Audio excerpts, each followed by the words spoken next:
Hello, guys, and welcome to the show.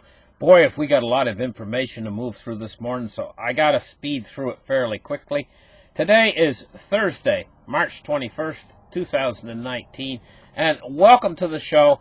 Let's get started. Let's open up the charts right here. And the first thing we're going to take a look at is, where is it? I got so many pages here. Give me a second. Okay, what we're going to look at is the Fed. I never thought in my wildest dreams that the Fed would turn dovish this quickly. I thought that the Fed was going to hold diamonds and that they would hold the line a lot longer. The crisis hasn't even started yet. In fact, we're in a Goldilocks rally. And the Fed is already turning dovish. You know, I can't believe it. Well, here's the thing. I have to believe it because it's real. The Fed, you know, they're actually making real action now. They really are deciding to end their quantitative tightening by September. And also, the Fed is... they're also deciding to not make any interest rate hikes all of this year. So what's the market reaction to all of this, to the Fed turning dovish? Well, the markets fell. I'm going to tell you, these are bad signs. The fact that the Fed's turning dovish already and the market still is barely reacting at all or even falling.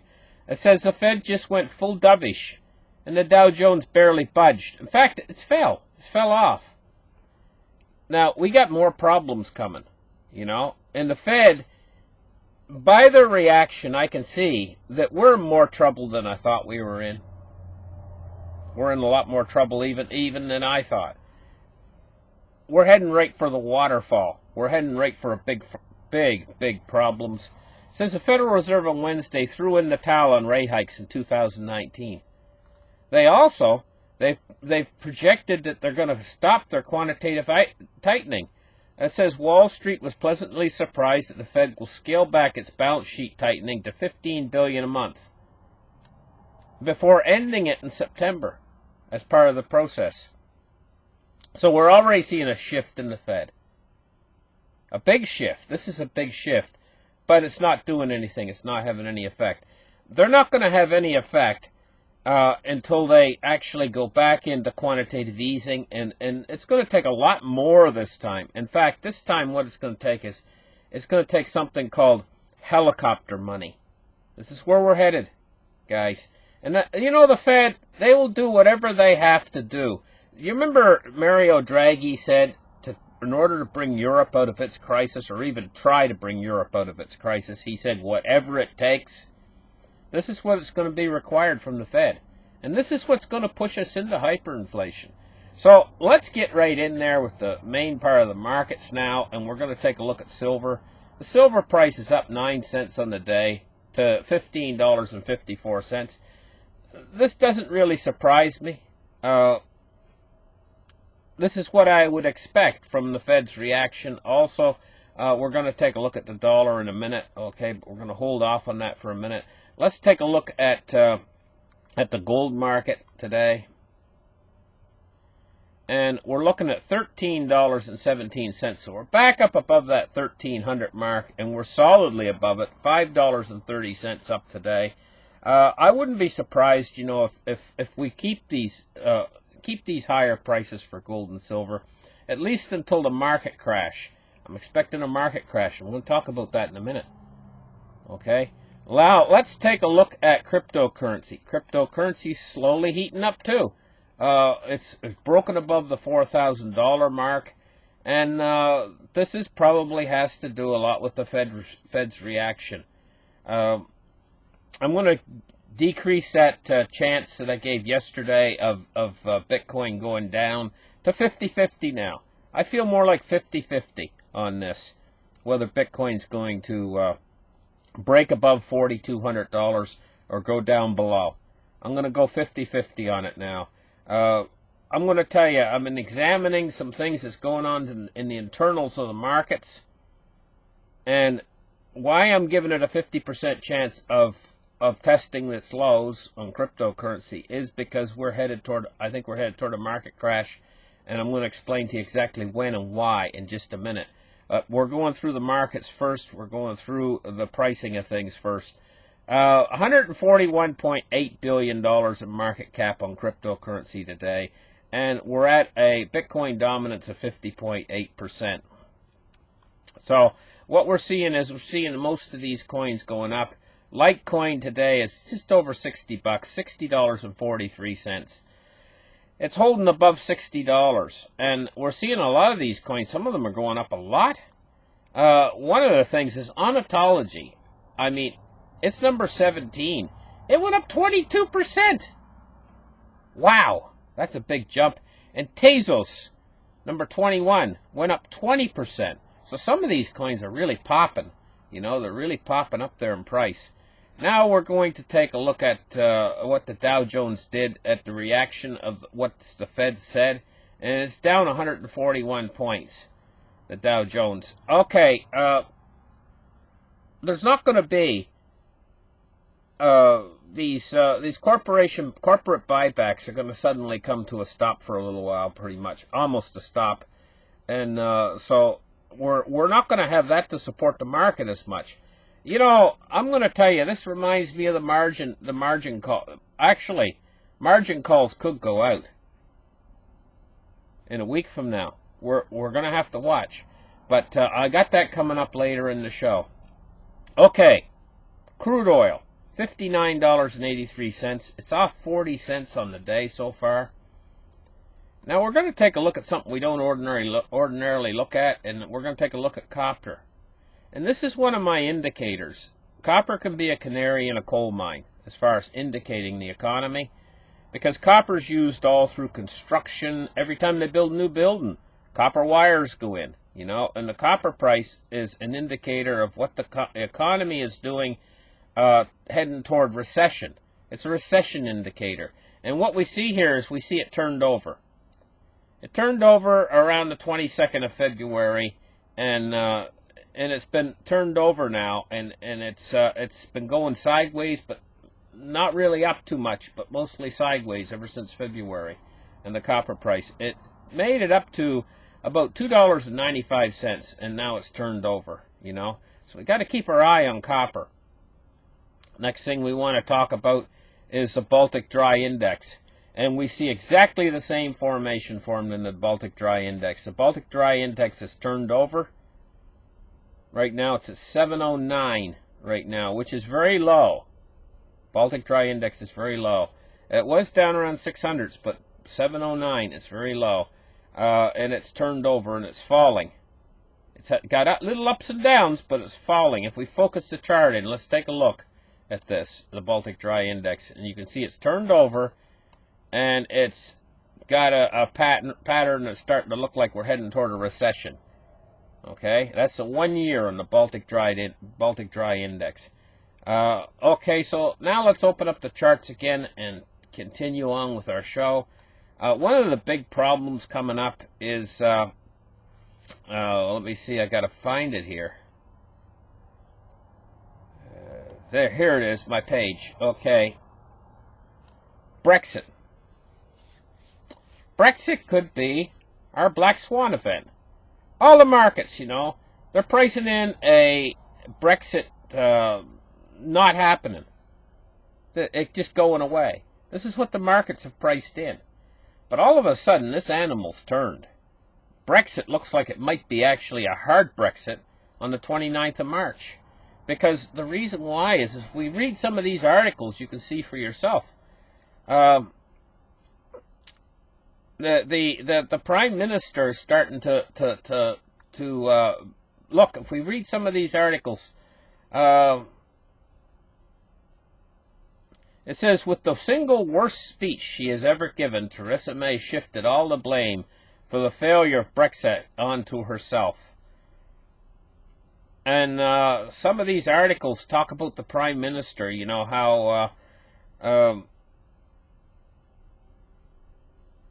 how it's damaging government and everything else. You know, it's starting to, the whole thing's starting to swing, and the emphasis is starting to turn on the Prime Minister for the failure of Brexit, and the whole thing is starting to look like the European Union now has decided quite clearly that unless they can get this thing through Parliament, and they've already tried twice, the Speaker's blocked it. Now, I think that it's a possibility that the Speaker might allow them one more vote. They might use peer pressure to try to force him through to allow another vote. Let's go with that scenario, that the peer pressure comes down hard on him, and they say, okay, we've made changes. And he argues, well, they're not significant changes. And they argue, well, they are changes. And they put the peer pressure on him really hard. In other words, they put the pinch on him. You know, and he caves, and he says, well, okay, one more vote. And they give it one more vote. Well, do you really think that they're going to actually get it through? Because this thing was defeated. I mean, it was defeated with a landslide. Okay? And everybody knows it's just the same old deal. It's just like if a woman was serving you the same meal and she said, well, okay, this time I'll sprinkle a little bit more salt on it. You know? It's the same old peas and carrots that you had before that you didn't like, that you threw in the garbage.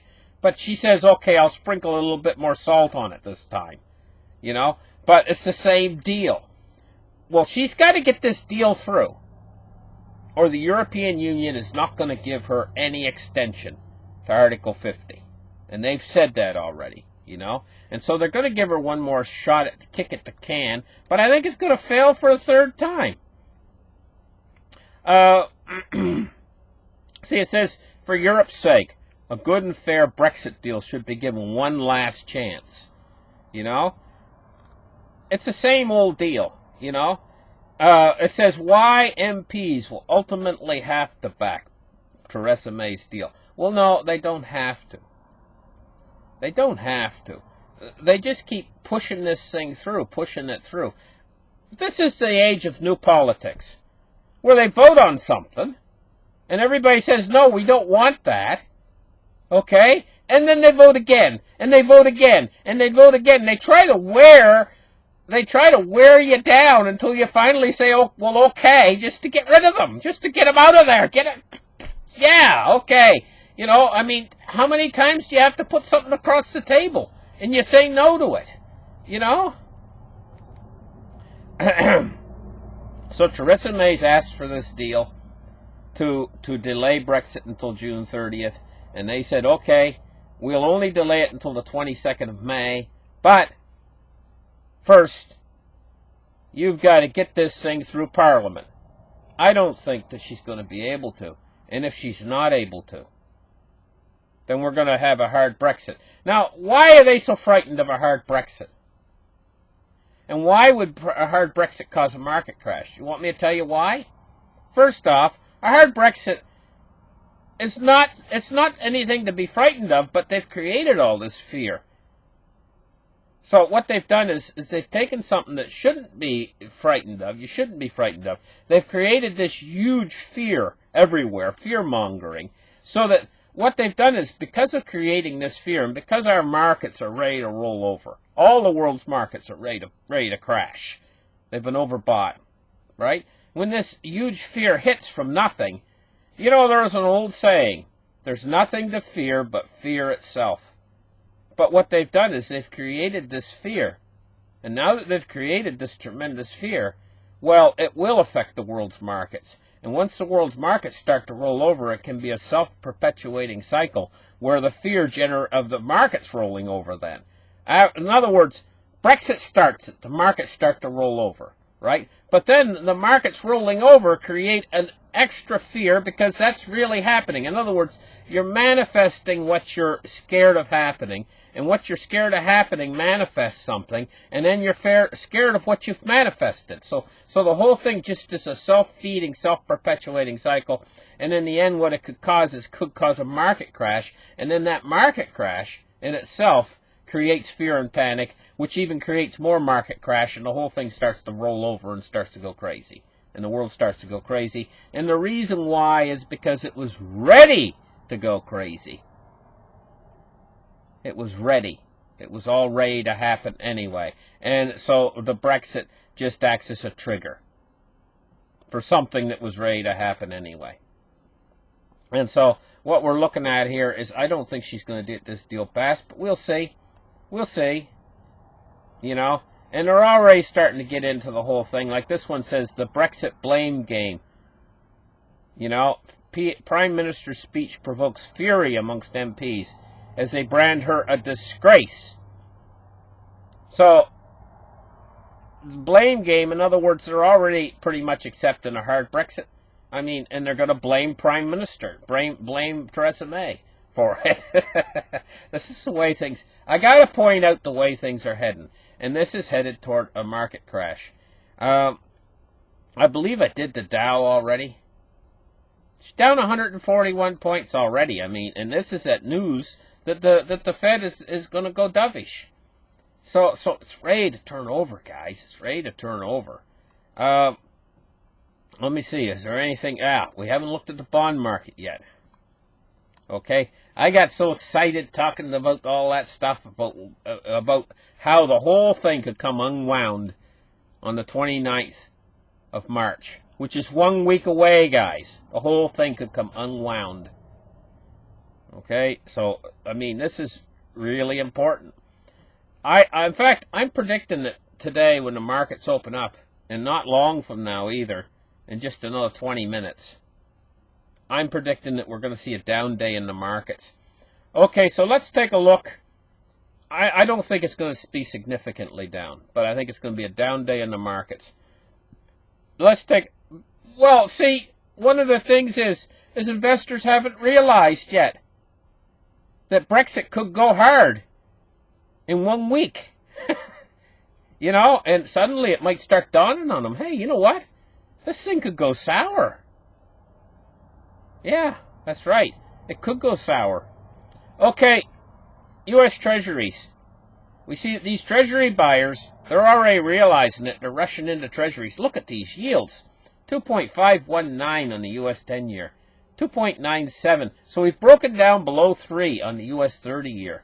You know? And we still have this yield curve inversion. Look, the U.S. 3-month is way higher than the U.S. 2-year or 5-year.